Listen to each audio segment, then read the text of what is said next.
त्या बातम्या सातत्याने पसरवल्या जात होत्या, पण मला एका गोष्टीचं समाधान आहे की आमच्याकडे पण मतं तशी 42च होती, परंतु त्याच्यापेक्षा अधिक मतदारांनी, आमदार महोदयांनी शिवाजीराव गर्जे आणि राजेश विटेकरांना दिली।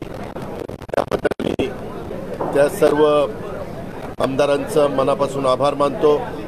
त्यांनी टाकलेल्या विश्वासाला निश्चितपणे हे दोघंही योग्य पद्धतीनं काम तिथं विधिमंडळामध्ये करतील।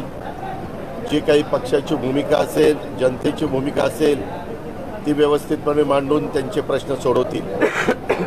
वेगवेगळ्या प्रकारच्या चर्चा होत होत्या, हे फुटणार ते फुटणार अशा प्रकारच्या बातम्या येत होत्या, परंतु स्वतः एकनाथराव शिंदेसाहेब असतील, देवेंद्र फडणवीस साहेब असतील आणि आम्ही सगळ्यांनीच 2-3 वेळेला एकत्र बसून भाजपची मतं भाजपने सांभाळायची, राष्ट्रवादीनं, शिवसेनेचे शिवसेनेनं आणि जे बाकीचे मतदार आहेत, आमदार आहेत, त्यांना सगळ्यांनीच त्या ठिकाणी आपल्याकडे खेचायचा प्रयत्न करायचा नाही किंवा विनंती करण्याचा प्रयत्न करायचा नाही। तर आम्ही साधारण वेगवेगळी जबाबदारी वेगवेगळ्या पक्षांनी वाटून घेतलेली होती आणि ती जबाबदारी वाटून घेतल्यानंतर आमची महायुतीची एकंदरीत एक युनिटी ही याच्यात सगळे महाराष्ट्राला पाहायला मिळालेली आहे। इथून पुढे देखील विधानसभेच्या निवडणुकीमध्ये अशाच पद्धतीची एकी ठेवून आम्ही सगळेजण पुन्हा महायुतीचं सरकार आपल्या राज्यामध्ये कसं निवडून आणता येईल याकरता परिश्रम करू। परंतु ज्यांनी मतदारांनी महायुतीच्या उमेदवारांना मतदान केलंय त्या सगळ्यांचं मी आभार मानतो, त्यांना मनापासून धन्यवाद देतो। निवडून आलेल्या सर्व उमेदवारांचं मनापासून कौतुक करतो, मनापासून अभिनंदन करतो। आम्हाला वाटत होतं की निवडणूक बिनविरोध होईल, परंतु अचानक एक ॲडिशनलचा उमेदवार आला आणि त्याच्यामुळं निवडणुकीला एक वेगळ्या प्रकारचे रंगत चढली। पण आता निकाल आल्यानंतर साधारण चित्र स्पष्ट झालेलं आहे आणि खूप मोठ्या संख्येने महायुतीचे आमदार विधान परिषदेमध्ये निवडून गेलेले आणि तिथं पण अधिक चांगलं बहुमत महायुतीला मिळालेलं आपल्याला सगळ्यांना पाहायला मिळालेलं आहे। याकरता ज्या गोष्टी आम्ही सांगितल्या त्या सर्व आमदारांनी ऐकल्या, टीका टिप्पणी झाली, मीडियाला दाखवण्यात आलं, यांना इकडं नेलं तिकडं नेलं, परंतु शेवटी प्रत्येक जण एक परिवार म्हणून सगळ्यांना एकत्र ठेवण्याचा प्रयत्न त्या बाबतीमध्ये करत होते।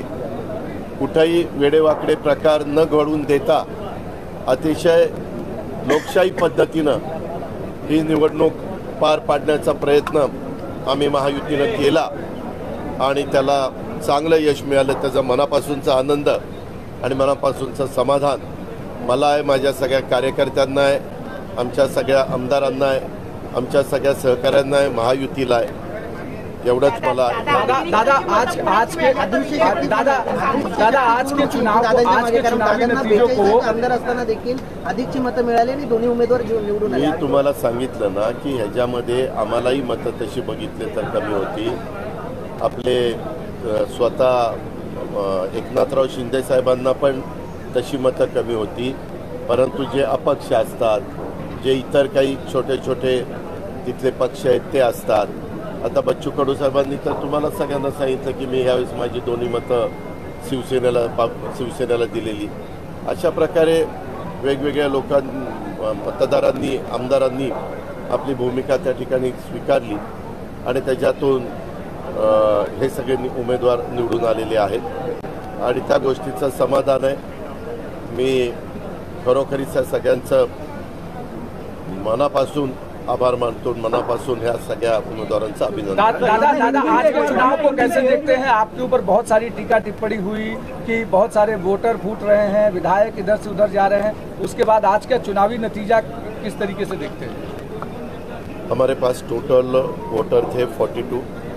हमारे कैंडिडेट को वोट मिले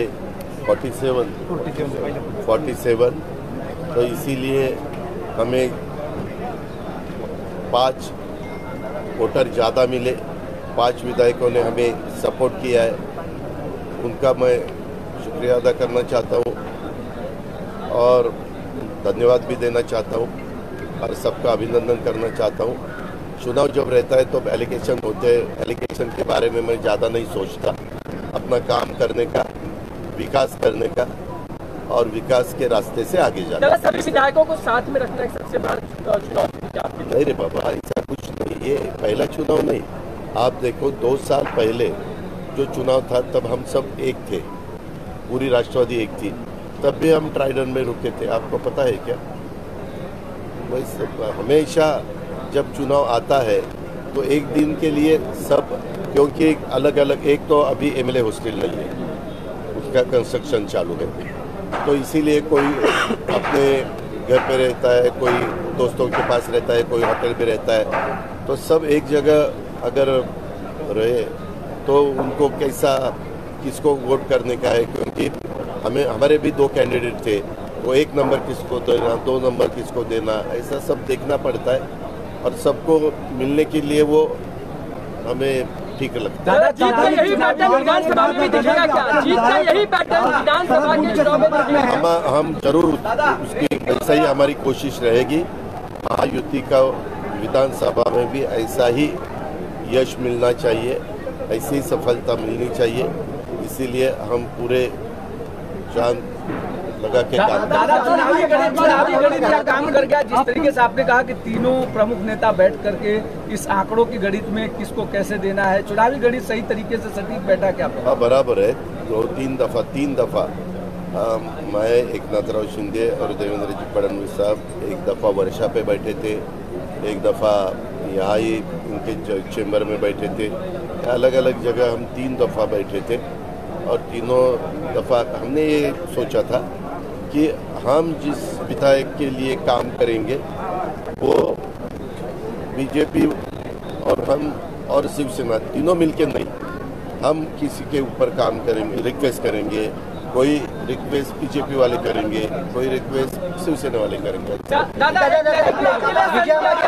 आपको लोकसभा में इस तरीके के परिणामों की अपेक्षा थी, वो नहीं मिल पाई, इसलिए नैरेटिव सेट किया गया था कि अजीत दादा को अच्छे परिणाम नहीं मिले, लेकिन इसकी वजह से नैरेटिव तोड़ने में आपको वो नैरेटिव के बारे में मैं ज़्यादा नहीं सोचता। मैंने तो पहले ही आपको बताया, डेवलपमेंट के बारे में मैं सोचता हूँ और हम डेवलपमेंट के बारे में ही सोचेंगे, आगे भी डेवलपमेंट के आप सबको भी विचार करके ही आगे जाएंगे। विजयामागे त्या अदृश्य शक्ती होती का या विजयामागे तुमच्या अदृश्य शक्तीचा हा खूप प्रकार नाही हो, हे अदृश्य शक्ती व्यक्ती काही नसतं, प्रयत्न करायचे असतात, तुम्हाला संबंध चांगले ठेवायचे असतात आमदारांशी, तुमचे संबंध कसे आहेत त्याच्यावर त्या सगळ्या गोष्टी अवलंबून असतात।